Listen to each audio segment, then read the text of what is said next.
Gitakda na sa Cebu City Police Office ug sa Commission on Election ang Peace Covenant signing karong Lunes. Samtang padayong gimonitor karon sa Cebu Provincial Police Office ang mga dapit nga gipaubos sa red category o critical areas sa eleksyon. Ani ang report.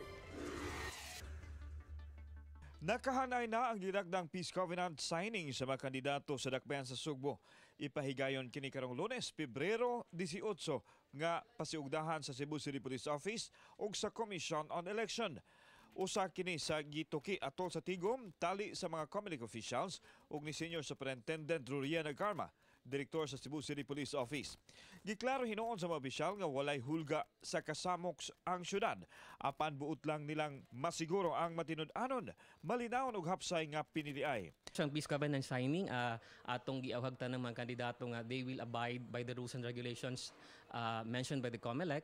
And then, of course, dapat doon nag-unity among them. And atog yung enforce ang ang honest, orderly, and peaceful elections and credible elections is coming May 13, 2019 national and local elections. Samtang gidasig usab sa Cebu Provincial Police Office ang mga kandidato sa kalungsuran nga mo pa si ugda usab og Peace Covenant. Kini aron masiguro nga makabot gyud ang kalinaw sa maabot eleksyon. Samtang gitutukan gihapon karon sa kapulisan ang duha ka mga lungsod nga nabutang sa red category o anaa sa critical area nga naglakip sa San Fernando ug Tuburan. Kini gumikan sa init nga kahimtang sa politika ug aduna nay records nga mitumaw nga mga kagubot.